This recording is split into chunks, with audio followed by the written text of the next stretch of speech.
Have you ever wondered what an archaeology-themed Hallmark holiday movie might look like? And even if you haven't, maybe you're thinking about it now. Hi, I'm Smiti and I'm an archaeologist, and I invited 4 of my archaeology friends. Hi, I'm Anya. Hi, I'm Adam. Hi, I'm Katie. I'm Sneh. To explore the possibilities of Hallmark holiday movies having a bit of an archaeology twist. Now, a quick disclaimer, Hallmark is not sponsoring this video, and they're actually pretty clear that they don't accept or consider unsolicited ideas. So this video is just for fun, so please don't sue me. So if you're ready to gain an unofficial understanding of Hallmark movies, get absorbed into storylines featuring holidays, archaeology, and animated stick figure drawings by our amazing video editor, Noor, and then finally see a winner get crowned, this is the video for you, so let's get into it. So, does anyone want to start?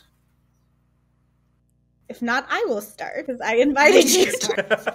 Set the bar, Smiti. Okay, I don't have a title for mine because I couldn't think of one, so we're just gonna go with it. So we start at a Diwali party in Baltimore where everyone is dancing and we zoom in on Lakshmi, aka Lucky Stein. She's with her Indian mom, German dad, and her boyfriend. She talks about how she loves the holiday season. Her grandfather is Muslim and her grandmother is Hindu, so she grew up celebrating both Diwali and Eid al-Fitr, just like her mom. Her German dad is not so religious, but they always celebrated St. Nicholas Day and Christmas with her Oma. And these past years, she's been celebrating Hanukkah with her boyfriend. We zoom into Lucky, who's dancing and thinking how she feels that David is going to propose and how she's finally going to land a permanent tenure-track job at the Washington, D.C. University she's been adjuncting at, because they basically wrote the job for her. This is her season. We then pan to Thanksgiving, where Lucky is vegging out at her parents' house after eating. As an archaeologist committed to decolonizing the field, her family has transformed their celebrations to include indigenous foods and indigenous-owned businesses. There is a knock at the door. It's David. Lucky's so excited. David and Lucky have been doing long distance for the past year after he opted to leave academia and go for a tech job in New York City. David asks to go for a walk and Lucky thinks he is about to propose. Unfortunately, David dumps her.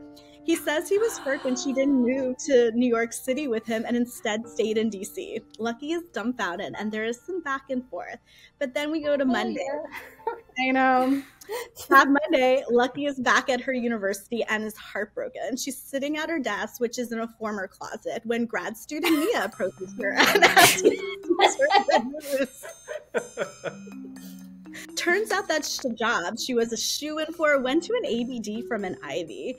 She goes to her apartment and is drinking and sulking when she gets a call from Mia. They ask her if she's seen this viral video on TikTok. Of course not. She doesn't have social media. So Mia sends it to her. Basically, there's this billionaire who bought this island and discovered there might be archaeological sites from people who traveled there over the centuries. The billionaire then says she will give a $10 million grant to the archaeologists with the best archaeology meets tourism proposal. The first round of evaluations closes at midnight, and they have to send in a TikTok of why they are a good candidate. A drunk Lucky downloads TikTok and sends in her proposal. The next day, a hungover Lucky at the university opens an email that says she's been selected and will need to board a flight tonight. Lucky's confused and Mia is excited. Lucky doesn't think she can go, but Mia says she'll cover her teaching load because what are grad students for? Lucky says, of course. I know. But Lucky says, of course, that she will pay her even if the department won't, and then asks, Mia for her Venmo. Lucky boards the plane, and there are archaeologists from fancy universities, and she's intimidated. She's thinking that she'll have a quiet plane ride, but then someone sits next to her, and she remembers that smell. It's Kwame, her high school sweetheart. They were best friends growing up, and she used to go to Kwanzaa at his house. They both wanted to be archaeologists and ended up going to school on opposite sides of the country. Lucky is shocked, then they make awkward small talk. During their inter-orientation, they try to avoid each other, but keep getting put in the same group. At the end of the orientation, they find out there is a strict no social media policy during the evaluation period on the island. And they also find out they have to compete in a series of exercises to test their archaeological prowess. Kwame convinces Lucky they should pair up, and if they win, they can split the grant money. They have a better chance together, as the others are tenured folks from prestigious institutions. The first challenge is to oversee a week-long dig excavation, where everyone has to dig. Lucky's stomach sinks. She's a techie, and while she's badass at making maps from LiDAR and even managing digs, she doesn't love digging. Fortunately, Kwame comes to the rescue and even makes old school section drawings fun. There's lots of flirting at the sieve and in the excavation trenches. The next challenge is ceramics. There are thousands of pieces of ceramics that each of the team have to wash and figure out how to put together. During a late night of pottery washing, Kwame and Lucky reminisce about their friendship, their romance, and what happened. They both express regret that they didn't stay in touch and didn't get together when they were both home for the holidays. They almost kiss when an announcement is made that all archaeologists have to report to the main area. It seems that someone has breached the social media policy and posted TikToks that are going viral. The billionaire makes an appearance as she's disappointed and she's going to shut the competition down. Everyone is upset and pleads with her. When Kwame speaks to her, she responds, "My mind is made up, nephew. You were right from the beginning. I should have just let you take over." Lucky is shocked. She approaches Kwame and says, "Auntie, nephew, what were we doing here when the job was written for you? I thought you were different. You're just another Nepo baby." And then she leaves and boards a flight and goes to her parents' home. We then see a montage of Christmas celebrations. Then on Christmas Day, there is a knock at the door. It's Kwame. Lucky's parents are so happy to see him. Lucky not so much. She agrees to go for a walk, and he explains that this auntie was a friend of his mom's growing up, and they only reconnected recently. When his auntie found out about the archaeological remains, his mom told her to talk to Kwame. Kwame said he would be happy to lead an international project, but they really should collaborate with the best minds, and he would find the best people for her. His auntie's PR manager suggested a competition, but never ironed out key details as to who would ultimately be in charge and how that money should be set up. Kwame urged them to hold off and figure out the details and be upfront that he would be leading the project and collaborating with the grand winners, but they didn't listen. Now Kwame is officially in charge and wants Lucky to be his co-PI. She's not sure and she has to think about it. Lucky and her parents talk, and they talk about how Lucky's parents overcame challenges together and how she was their lucky rock. I had to put in like a German mate like in here. Reference. The next day, Lucky rings Kwame's doors, and there is a Kwanzaa celebration happening because Kwanzaa starts the day after Christmas. She makes a big profession of love to him, and they share a kiss. It ends with him asking if she wants to spend New Year's Eve on the island to get started with their project. Yeah. Aww. I didn't realize you were going to tell us the whole movie. I didn't realize I was going to write the whole movie either. All right, who wants to go next? I'm happy to go if you guys want the sort of lab version. Ooh. This movie is called Love Under the Microscope.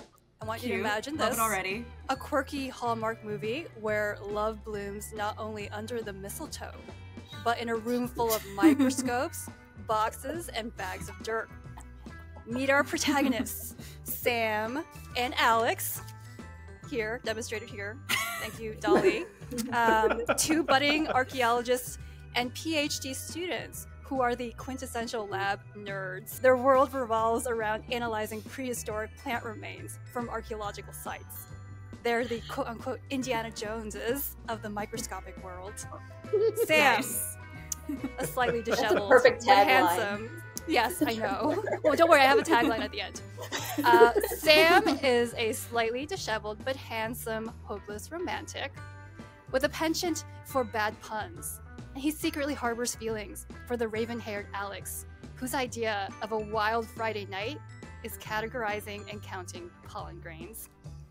Their laboratory decked out in... Yes, I know, right? So this is realistic, right? We need to stay true. The lab decked out in festive decor, because why not? And flickering fluorescent lights that need to be replaced becomes the unlikely setting for their budding romance. It all starts when they're both assigned to identify the same ancient corn cob to a variety by looking at such morphological factors as row number. Right? Now picture this. They're sitting across from each other at their microscope stations at the end of the fall semester. Now, right, for example. Yeah. They share awkward glances, accidentally swap eyepieces, and engage in playful banter, competing to see who can generate the lamest maze puns, such as, why don't secrets last long in a cornfield? Because the corn has ears. While they learn more about each other's likes and dislikes. The twist? They both find out they've been listening to the same podcast series about ancient love rituals, which becomes a running joke and a bonding point. So now, as they sift through layers of the past, both in terms of working through stratigraphy and their personal lives, their chemistry is undeniable, even if they're too shy to admit it. Enter a series of funny lab incidents.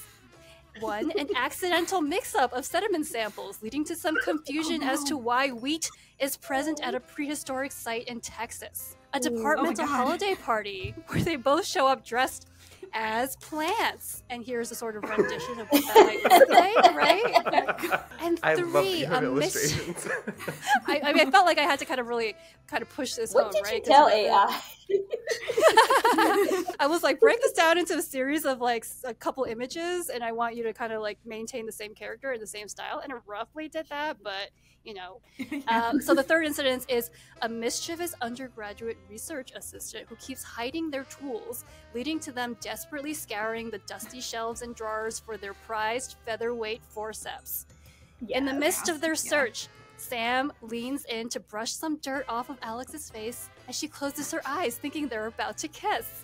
Surprised, he jumps back and awkwardly starts blurting out some strong opinions about flotation methods. A window screen, he says? We've all been there. Who would ever use a window screen to capture the heavy fraction? 0.5 millimeter mesh is the largest any sane person would go. And then Alex starts tearing up. She says, I use a window screen in the interior bucket of my mechanized float machine, as she excuses herself to go to the bathroom. She never returns and is absent for the next week because she's so hurt from these like comments, right? You don't want to attack someone's methods. That's really kind of low. The climax. Pretty rude. They both happen to find themselves working silently in the lab on Christmas Eve, having sacrificed family time to progress on their sorting because, of course, right, timelines. Yeah, A right. once-in-a-lifetime snowstorm, a snowpocalypse, if you will, which they never see coming because the lab is in a windowless basement, traps them. In Texas, right? And this is, yeah, you do Texas. And this is realistic because I feel like we're always in windowless basements. Bathed by the glow of string lights, they put methodological differences aside and finally open up about their true feelings, not only about archaeobotany, but about each other. The movie ends with a heartwarming scene of them sharing a makeshift Christmas dinner in the lab, featuring such delicacies as instant grits, Halloween candy, microwaved chicken cordon bleu, fancy, and the sweet tea left over from the holiday party. And here's them engaging in this romantic dinner, realizing that sometimes love doesn't need grand gestures. After all, in archaeobotany, love isn't a grand relic to be excavated. It's like an old seed, sitting just beneath the surface. You don't see it coming, but give it a little light, some water, and bam, it might germinate into something like this. So beautiful. And the tagline, just to kind of cap it all off, is, in the world of ancient remains, sometimes love is the greatest discovery. The end. Oh. You just need to keep that crown. Make sure it's secure. And I've never seen a Hallmark movie in my life, but that was the sort of cheesiest lab sort of story I could sort of produce for y'all. Can't say it's from my experience. I've never experienced love in the lab, but I see like the real elements that we face, like windowless laboratory situation. yeah, I could have used maybe like a sort of a villain type of person that's gonna kind of be a wedge between them. Like they do national parks. Like why not National Science Foundation? National Science true. Foundation. You don't talk about other people's methodology. Oh yeah, or like you get a review back and it's like particularly nasty. Yeah. I mean, reviewer number 2 is totally the natural villain. One of them could find out that the other was reviewer number 2. A reviewer number 2 that's like, cite all these things. Yes. That I happen to write. I wrote. My only question was, well, where do you see a helicopter fitting in? They're in a snowpocalypse, right? So they're like kind of Yeah. snowed in. So FEMA could show up to Yeah. get them out of the lab. Yeah, I was trying to think of like big sort of hot button issues that would have like caused to like fist fight. I think in archaeobotany, like what would cause that kind of thing. Domestication. I was about to say, you read my mind. Domestication. Anya. Oh, maybe like an accusation of like, they're trying to study domestication of some New World plant and they're like, you're being zoocentric. Theocentric. Like I can imagine like building that in and that being sort of this like, what did you call me? We need our department on the map. You need to focus on corn and nothing else. And then maybe one of them saying like, just play the game. Like, this is what we're here. And the other one being like, no, my research is really important. And they're like, corn is where all the NSF money is. It's like a good Netflix pitch. Like if we were trying to sell Netflix like a package of movies, because I feel like they do the corny Hallmark type movies. Netflix, we're coming for you. Yes, I hope you have room in the budget for helicopters. We need to find a helicopter sponsor. All right, who's our next victim? Adam. So yes, mine is not as heavy on the archaeology side, more on the love. You know, the key, the heart of the season. So I have to preface this to make this movie make any sense because it's very Icelandic. You don't, Adam. Look at my face during their pitches. Think about how low the bar were. Literally, where they were things, and I was like, "Oh my god, twist!" So, as part of the Christmas tradition here, we have a troll woman named Grilla who lives up in the mountains, and her specialty is that she will skin and eat children who misbehave during the holiday season. And she also, with her, has the Christmas cat. The Christmas cat! Which is a giant cat that's as tall as a house, and it also eats children if they don't wear the new clothes that they've been given to them on Christmas Day. Fun. Yeah. So that's the preface of this. So excited. So we open up on Sigga, who is a settlement-era woman who lives alone in the mountains above Jólavik, which is Icelandic for Christmas Bay. While everyone else is looking for supplies, building farms, and trading with fishermen, etc., Sigga is content to just stay up in the mountain home with her very, very large cat. And we eventually transition into this big montage of over the decades and over the centuries of people continually coming up to see who this mysterious woman is up in the mountains. So she starts to create her own stories about this terrible ogre woman who lives up in the mountains. So that's the intro. And then we cut to the title card, which I'll think of something clever having to do with like cat scratch fever or something like that. So then we cut to modern day, where we have Ava, who is a modern day Ph.D. student at the University of Iceland who is studying the history of Yuletide celebrations during settlement of Iceland. So she decides to travel to Jólavik to conduct some preliminary investigations, to do some documentary research about these early traditions. And when she arrives there at the magnificent state-of-the-art archaeology museum of Jólavik, who does she encounter as the person running the museum but Sigga, who's been there protecting her story and the history of her story for this entire time. As things go on, Ava realizes how awful Sigga is and how grumpy she is towards everybody, and she never seems to want to be helpful and help with any of the kind of research, until one day she shows her true spirit and how much she really believes that Grilla's story has been told wrong, and that's her whole reason for doing this. And as she's doing all of her research, she finds that there's all these references to Grilla's notebook, which she thinks could be the key to her research. And the magical moment for the two of them comes in where they start to pile through all of these old documents in Jólavik's archives, and they discover one little tiny reference that references Grilla's notebook. And just whenever they both go to reach for this, that's when their hands touch. And Sigga and Ava both realized, like, no, this can never work.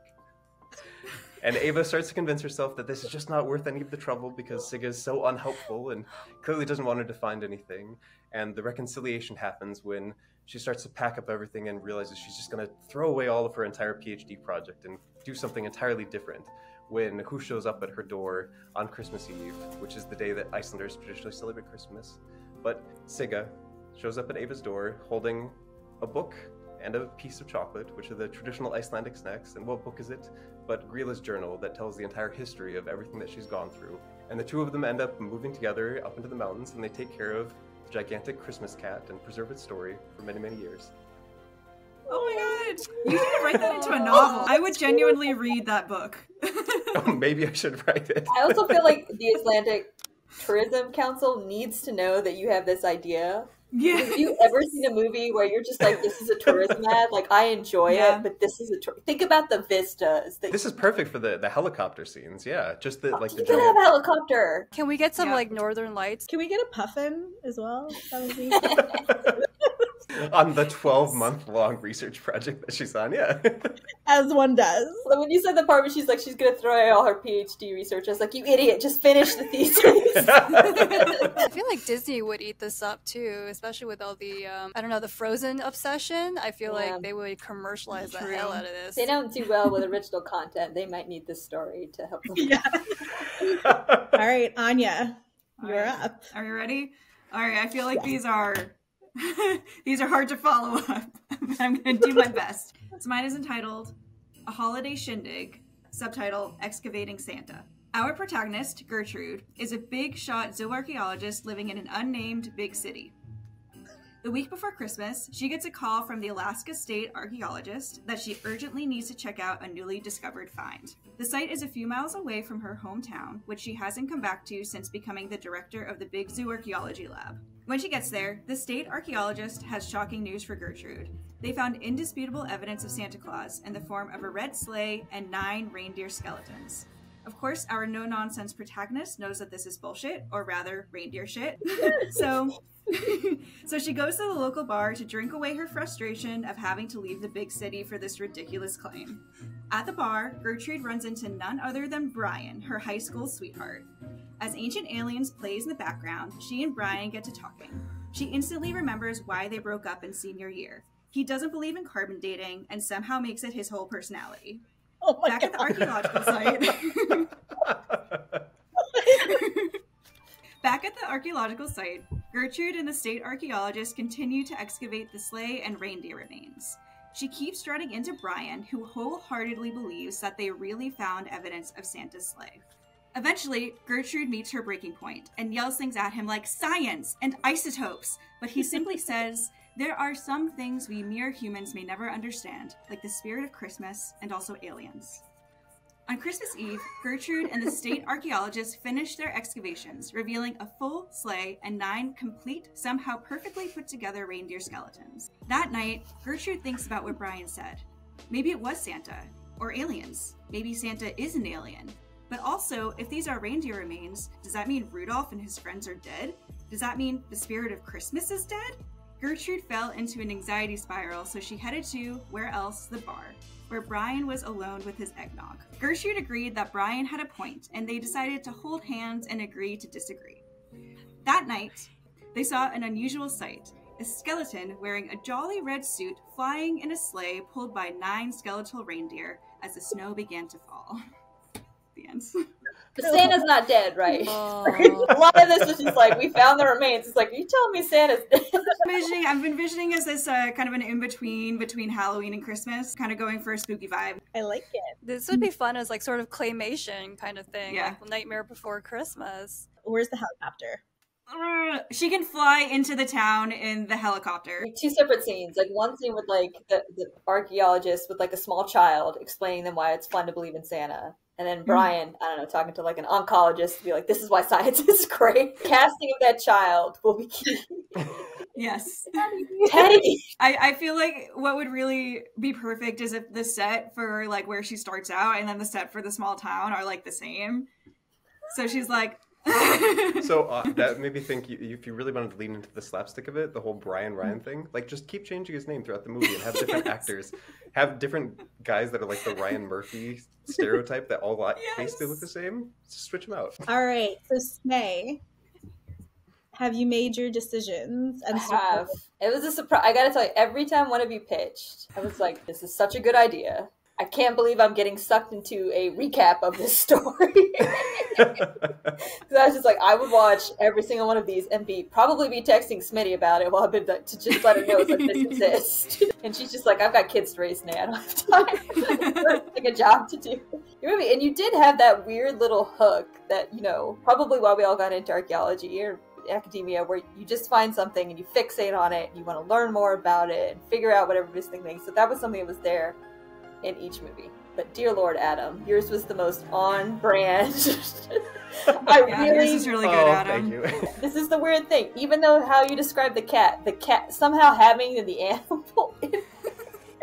Oh, congratulations to Adam. Thanks. Well deserved, Adam. Who do you want to thank? I would like to thank whatever Canadians had to vacate the town to film all of those Hallmark movies that we now enjoy.